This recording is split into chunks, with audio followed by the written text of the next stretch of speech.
Assalamualaikum warahmatullahi wabarakatuh. Apa kabar anak-anak ibu guru kelas 5 MI yang sholih dan sholihah? Semoga sehat walafiat ya. Anak-anak, kita akan belajar rangkuman materi SKI atau Sejarah Kebudayaan Islam kelas 5 semester 1 sebagai persiapan SAS atau PAS yang meliputi Bab 1, Upaya Nabi Muhammad Membina Masyarakat Madinah. Bab 2, Upaya Nabi Muhammad dalam menegakkan kesepakatan dengan kelompok non-muslim. Bab 3, Sebab-sebab dan peristiwa Fathu Makkah. Bab 4, Rasulullah menjaga perdamaian dalam peristiwa Fathu Makkah. Dan bab 5, Wafatnya Rasulullah. Perhatikan dan amati sampai akhir video ya, supaya anak-anak paham dan mengerti. Jadi jangan sampai terlewat. Sebelum mulai belajar, anak-anak duduk dengan baik dan awali dengan berdoa kepada Allah agar bisa belajar dengan baik. Rangkuman materi bab 1, Upaya Nabi Muhammad Membina Masyarakat Madinah.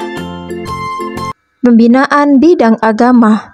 Rasulullah SAW membina masyarakat Madinah dalam bidang agama. Rasulullah membina para sahabat melalui kegiatan di masjid. Sahabat dididik oleh Rasulullah untuk memahami agama Islam dan mempraktikkannya.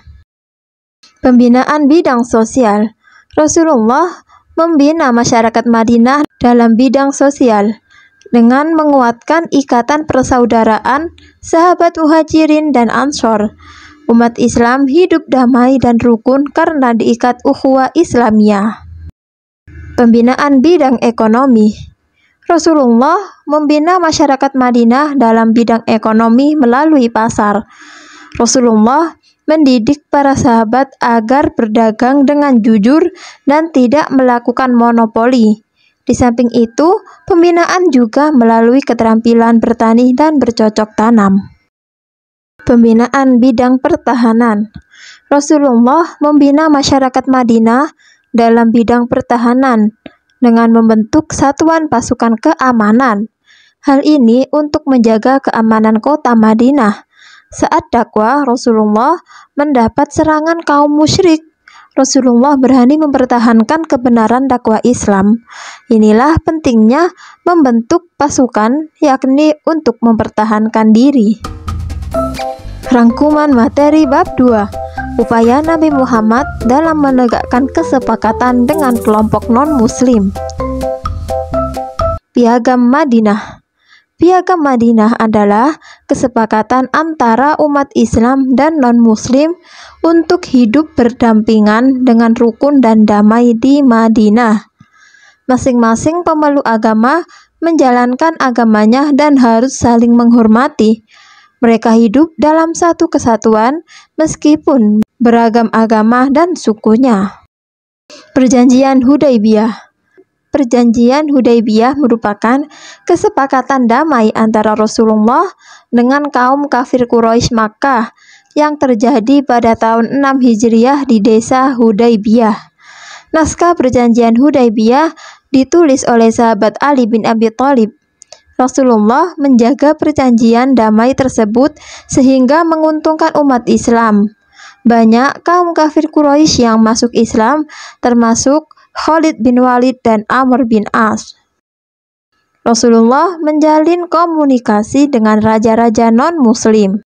Telah disepakati perjanjian Hudaybiyah, Rasulullah mempunyai kebebasan menjalin komunikasi dengan raja-raja di Jazirah Arab tanpa halangan dari kaum kafir Makkah. Kesempatan ini dimanfaatkan sebaik-baiknya oleh Rasulullah.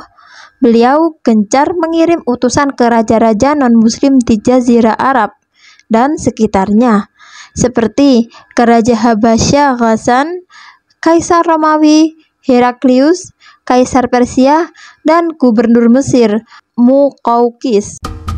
Rangkuman materi bab 3, Sebab-sebab dan peristiwa Fathu Makkah. Pelanggaran perjanjian Hudaybiyah. Penyebab kaum kafir melanggar perjanjian Hudaybiyah adalah karena kafir Quraisy membela Bani Bakar dengan mengirim bala bantuan untuk menyerang Bani Khuza'ah. Padahal dalam perjanjian Hudaybiyah telah disepakati gencatan senjata antara kaum kafir Quraisy dan kaum muslimin.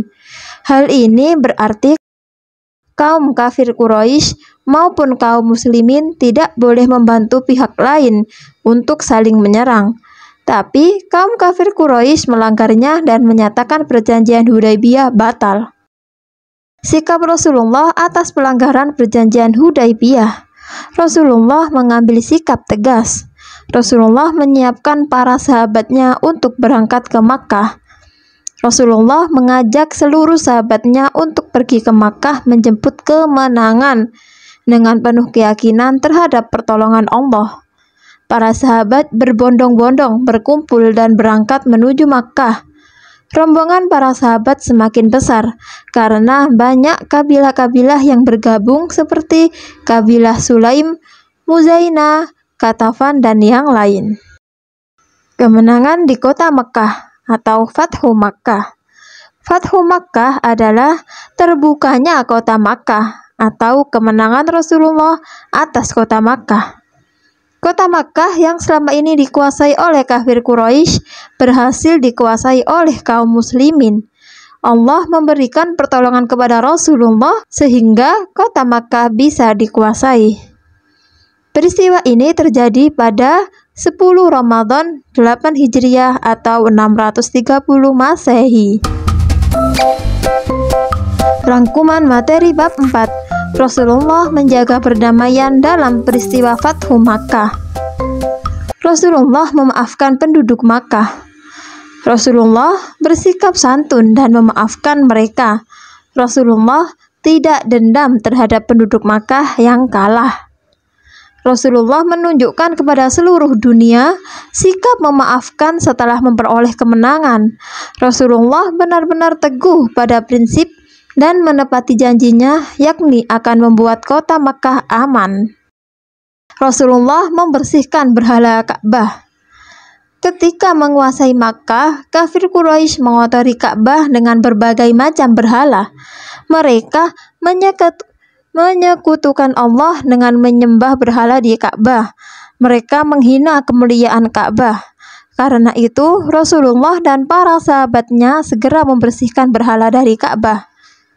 Patung-patung berhala di sekitar Ka'bah yang berjumlah 360 buah dihancurkan dengan tongkat di tangan. Rasulullah menunjuk kepada berhala-berhala tersebut seraya membaca firman Allah surat Al-Isra ayat 81. Setelah berhala-berhala itu dibersihkan dari Ka'bah, Rasulullah memerintahkan sahabat Bilal bin Rabah mengumandangkan adzan dari atas Ka'bah. Rasulullah menjaga kehormatan penduduk Makkah. Meskipun memperoleh kemenangan, Rasulullah mengajarkan kedamaian, melarang dendam kesumat, memaafkan kesalahan antar sesama manusia, melindungi kaum yang mau menyerah, menghormati hak-hak manusia, menjaga akhlak mulia, dan menjauhkan diri dari hal yang melampaui batas. Rasulullah benar-benar menjaga kehormatan penduduk Makkah. Penduduk yang tertaklukkan diperlakukan dengan santun sehingga menunjukkan kemuliaan ajaran Islam. Rangkuman materi bab 5. Wafatnya Rasulullah. Tanda-tanda akan wafatnya Rasulullah. Setelah Rasulullah menjalankan tanggung jawabnya berdakwah menyebarkan Islam ke seluruh jazirah Arab, Allah menurunkan ayat 3 surat Al-Maidah yang merupakan ayat yang paling terakhir turun. Turunnya wahyu Allah tersebut menandakan tanda-tanda Rasulullah SAW akan wafat. Peristiwa Haji Wada. Rasulullah menjelang wafatnya melakukan Haji Wada atau haji perpisahan bersama 100.000 umat Islam. Dalam Haji Wada, Rasulullah menyampaikan khutbah yang berisi pesan-pesan prinsip kehidupan. Dengan pesan-pesan tersebut, umat Islam mempunyai tanggung jawab menjalankan pesan Rasulullah, yakni A. Persaudaraan Islam, persamaan derajat dan permusyawaratan. B. Jaminan kehormatan jiwa, harta, dan kehormatan pribadi manusia. C. Kewajiban memelihara dan menunaikan amanah. D. Keharusan membersihkan modal usaha dari riba. E. Penetapan hak dan kewajiban yang merupakan timbal balik bagi suami istri. Wafatnya Rasulullah.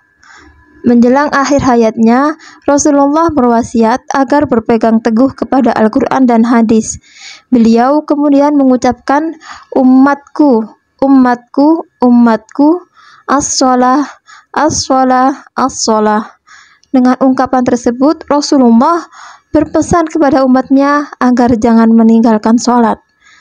Dengan mengucap kalimat tauhid, seraya berdoa agar mendapat ampunan dan rahmat Allah, Rasulullah SAW wafat.